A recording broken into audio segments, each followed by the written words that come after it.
7ನೇ ಪ್ರಶ್ನೆ, ನೀವು ಕೆಲಸದ ಒತ್ತಡವನ್ನು ಹೇಗೆ ನಿಭಾಯಿಸುತ್ತೀರಿ? How will you handle work pressure or stress? ಈ ಪ್ರಶ್ನೆಯನ್ನು ಏಕೆ ಕೇಳುತ್ತಾರೆ ಅಂತ ಅರ್ಥ ಮಾಡ್ಕೊಳ್ಳೋಣ.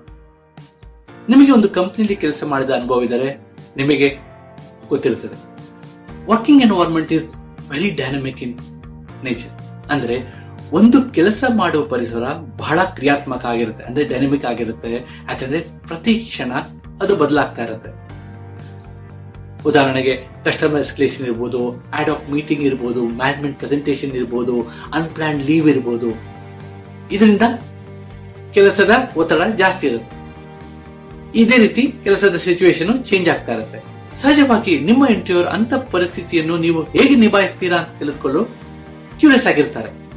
ಮತ್ತು ನೀವು ಕೆಲಸಕ್ಕೆ ಸೇರಿಸಿಕೊಂಡರೆ ನೀವು ಹೋಗುವ ಟೀಮ್ ನಲ್ಲಿ ಈ ಪರಿಸ್ಥಿತಿ ಪ್ರತಿದಿನ ಆಗ್ತಾ ಇರಬಹುದು. ಈ ಪ್ರಶ್ನೆಯನ್ನು ಸಾಮಾನ್ಯವಾಗಿ ಫ್ರೆಷರ್ಗೆ ಕೇಳೋ ಸಾಧ್ಯತೆ ಕಮ್ಮಿ ಇರುತ್ತೆ, ಆದರೆ ಎಕ್ಸ್ಪೀರಿಯನ್ಸ್ ಪ್ರೊಫೆಷನಲ್ಗೆ ಖಂಡಿತ ಕೇಳುತ್ತಾರೆ. ನಿಮ್ಮ ಇಂಟರ್ವ್ಯೂರ್ ಇಲ್ಲಿ ನಿಜವಾಗಿ ಏನನ್ನು ಅರ್ಥ ಮಾಡಿಕೊಳ್ಳಲು ಬಯಸ್ತಾರೆ. ಇದು ಒಂದು ಬಗೆಯ ಬಿಹೇವಿಯರಲ್ ಇಂಟರ್ವ್ಯೂ ಕ್ವಶನ್, ಅಂದ್ರೆ ನಿಮ್ಮ ನಡವಳಿಕೆಯ ಮೇಲೆ ಕೇಳುವಂತಹ ಪ್ರಶ್ನೆ. ನೀವು ಕೊಟ್ಟ ಉತ್ತರದ ಮೇಲೆ ನೀವು ಭವಿಷ್ಯದಲ್ಲಿ ಅದೇ ರೀತಿ ನಡೆದುಕೊಳ್ಳಬಹುದು ಎಂದು ಸೂಚನೆ ಆಗಿರುತ್ತೆ. ಅಂದ್ರೆ ಅದನ್ನ ನಿಮ್ಮ ಇಂಟರ್ವ್ಯೂರ್ ಅಬ್ಸರ್ವ್ ಮಾಡ್ತಾ ಇರ್ತಾರೆ. ಇನ್ನು ಇದನ್ನ ಹೇಗೆ ಉತ್ತರಿಸಬಹುದು ಅಂತ ತಿಳ್ಕೊಳ್ಳೋಣ. Best way to answer this question is by giving specific instances from the past. ಅಂದ್ರೆ ನಿಮ್ಮ ಎಕ್ಸ್ಪೀರಿಯನ್ಸ್ ಅಲ್ಲಿ ನಡೆದ ಘಟನೆಯನ್ನು ಅದನ್ನು ಹೇಗೆ ನೀವು ಹ್ಯಾಂಡಲ್ ಮಾಡಿದ್ದೀರಿ ಮತ್ತು ಅದರಿಂದ ಕಲಿತ ಪಾಠವೇನು ಅಂತ ನೀವು ಇಲ್ಲಿ ತಿಳಿಸಬೇಕು. ಸಹಜವಾಗಿ ಇಲ್ಲಿ ನೀವು ಯಶಸ್ವಿಯಾಗಿ ಮುಗಿಸಿದ ಕೆಲಸದ ಮೇಲೆ ಮಾತಾಡಿದರೆ ಒಳ್ಳೆಯದು. ಸಾಮಾನ್ಯವಾಗಿ ಬಹಳ ಕ್ಯಾಂಡಿಡೇಟ್ ಏನು ತಪ್ಪು ಮಾಡುತ್ತಾರೆ ಅಂದ್ರೆ, ನನ್ನ ಜೀವನದಲ್ಲಿ ಅಂತ ಪರಿಸ್ಥಿತಿ ಬಂದೇ ಇಲ್ಲ ಅನ್ನೋದು. ಇದು ಯಾವಾಗ ಆಗುತ್ತೆ ಅಂದ್ರೆ, ನೀವು ಸರಿಯಾಗಿ ತಯಾರಿ ಮಾಡಿಕೊಳ್ಳದೆ ಇದ್ರೆ ಈ ರೀತಿ ಆಗುತ್ತೆ. ಆದ್ದರಿಂದ ಇಲ್ಲಿ ನಿಮ್ಮ ಉತ್ತರದಲ್ಲಿ ಇಂಥ ಸಿಚುವೇಶನ್ ದಯವಿಟ್ಟು ನೋಟ್ ಮಾಡ್ಕೊಂಡು ಹೋಗಿ. ನಿಮ್ಮ ಉತ್ತರದಲ್ಲಿ ಸ್ಟಾರ್ ಮೆಥಡ್ ಅನುಸರಿಸಿದ್ರೆ ಒಳ್ಳೆಯದು. ಈ ಸ್ಟಾರ್ ಅಂತ ಹೇಳಿದ್ರೆ situation, task, action, result. Situation ಅಂದ್ರೆ ಸಂದರ್ಭ, ಟಾಸ್ಕ್ ಅಂದ್ರೆ ಕೆಲಸ, ಆಕ್ಷನ್ ಅಂದ್ರೆ ಕ್ರಮ, ರಿಸಲ್ಟ್ ಅಂದ್ರೆ ಫಲಿತಾಂಶ. ಈ 4 ಅಂಶಗಳನ್ನು ಇಟ್ಟುಕೊಂಡು ನೀವೊಂದು ಉತ್ತರ ತಯಾರು ಮಾಡಿಕೊಂಡ್ರೆ ಒಳ್ಳೆಯದು. ಈಗ ಒಂದು ಫ್ರೆಷರ್ಗೆ ಸ್ಯಾಂಪಲ್ ಉತ್ತರ ನೋಡೋಣ.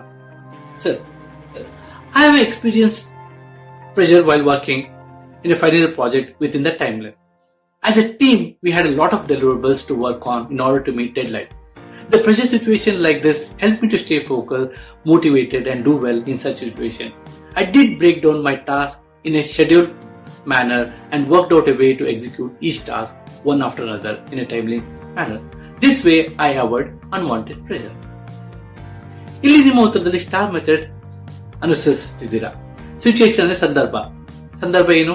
ನಿಮ್ಮ ಫೈನಲ್ ಇಯರ್ ಪ್ರಾಜೆಕ್ಟ್ ಡೆಡ್ಲೈನ್. ನೀವು ಯಾವ ಕಂಪನಿ ಫೈನಲ್ ಪ್ರಾಜೆಕ್ಟ್ ಮಾಡಲು ಹೋಗುತ್ತಿದ್ದೀರಾ, ಆ ಪ್ರಾಜೆಕ್ಟ್ ಗೋಲ್ ಏನು ಅಂತ ನಿಮ್ಮ ಇಂಟರ್ವ್ಯೂಗೆ ವಿವರಣೆ ಮಾಡಿದ್ರೆ ಬಹಳ ಒಳ್ಳೆಯದು. Next task. ಇಲ್ಲಿ ಕೆಲಸ, ಪ್ರಾಜೆಕ್ಟ್ ಮುಗಿಸೋದಕ್ಕೆ ಸಮಯದ ಪರಿಮಿತಿ. ಒಂದು ಪ್ರಾಜೆಕ್ಟ್ ಮುಗಿಸುವ ಸಂದರ್ಭದಲ್ಲಿ ಹಲವು ಕೆಲಸದ ಹಂತವಾಗಿ ಮುಗಿಸಬೇಕು. ಈ ಲೇಟ್ ಆದ್ರೆ ಅದು ಸಹಜವಾಗಿ ಮುಂದಿನ ಸ್ಟೇಜ್ಗೂ ಪ್ರಾಬ್ಲಮ್ ಆಗುತ್ತೆ. ಅದನ್ನು ನಿಗದಿತ ಸಮಯದಲ್ಲಿ ಮುಗಿಸಲು ಸಾಧ್ಯವಿಲ್ಲ. ಇನ್ನು ಕೊನೆಯದಾಗಿ ಆಕ್ಷನ್ ಅಂದ್ರೆ ಕ್ರಮ. ಇಲ್ಲಿ ನೀವು ಮಾಡಬೇಕಾದ ಕೆಲಸಗಳನ್ನು ವಿಂಗಡಿಸಿ ನೀವು ಒಂದಾದ ಮೇಲೆ ಒಂದರಂತೆ ಕೆಲಸ ಮುಗಿಸಿದ್ದೀರಾ. ಕೊನೆಯದು ರಿಸಲ್ಟ್ ಅಂದ್ರೆ ಫಲಿತಾಂಶ ಏನು? ಅಂದುಕೊಂಡಂತೆ ಕೆಲಸ ಮುಗಿಸೋದು ಅಂದ್ರೆ successful completion of the project. ಈ ಎಲ್ಲದರ ಜೊತೆಗೆ ನಿಮ್ಮ ಲರ್ನಿಂಗ್, ಇದರಿಂದ ನೀವು ಏನು ಕಲಿತೀರಿ, ಏನು ಕಲಿತ ಪಾಠ ಬಗ್ಗೆ ಹೇಳಿದರೆ ಬಹಳ ಚೆನ್ನಾಗಿರುತ್ತೆ. ಟೈಮ್ ಮ್ಯಾನೇಜ್ಮೆಂಟ್, ಸಮಯ ಪರಿಪಾಲನೆ ಜೊತೆಗೆ ಹೇಗೆ ಯುವರ್ ಆರ್ಗನೈಸ್ಡ್ ಪರ್ಸನ್ ಅಂತಾನು ಹೇಳಿದರೆ ಈ ಉತ್ತರದಲ್ಲಿ ಖಂಡಿತ ನಿಮ್ಮ ಇಂಟರ್ವ್ಯೂ ಇಂಪ್ರೆಸ್ ಆಗ್ತಾರೆ. ಈಗ ಒಂದು ಸ್ಯಾಂಪಲ್ ಆನ್ಸರ್ ಎಕ್ಸ್ಪೀರಿಯನ್ಸ್ ಪ್ರೊಫೆಷನಲ್ ಗೆ ನೋಡೋಣ. As a team leader of a customer service team, our work is very dynamic in nature and stress levels are very high as it comes uninvited. We face a very stressful situation, especially during festival holidays, wherein majority of team members would like to go on holidays and we have to manage the workload with less manpower than usual. Good planning is an important tool to handle such stress situation. I plan in such a way that our previous day day of holiday, I used to request team to stretch an hour extra so that we leave without any backlog for the next day or lesser volume for the next day. I also used to collaborate with my peer team who can lend their additional resources, who might have higher availability of resources and lesser volume than us. These resources are those who have cross-trained in our process to manage situations like this. Also, I personally feel communication will be key to address such stressful situations. In such situation, I should inform all the stakeholders about the possible backlog situation to ensure everyone is on the same page with my plan to mitigate such situation. Such stressful situation bring in the best out of me. I am personally satisfied with the manner I utilize and productive during those hours, because that give me sense of accomplishment at the end of the day. See, ಈ ರೀತಿ ಒಬ್ಬ experience professional ಆಗಿ ಹೇಗೆ ಆ situation ನ ನೀವು ನಿಭಾಯಿಸಿದ್ದೀರಿ ಅಂತ ಹೇಳಿದಾಗ ನೀವು ಇಂಟರ್ವ್ಯೂರ್ಗೆ ನಿಮ್ಮ ಎಕ್ಸ್ಪೀರಿಯನ್ಸ್ ನ ತಿಳಿಸಬಹುದು. ಜೊತೆಗೆ ಈ ಕಂಪನಿಯಲ್ಲೂ ಅಂತ ಸಿಚುವೇಶನ್ ಇದ್ರೆ ನೀವು ಹೇಗೆ ಅದನ್ನ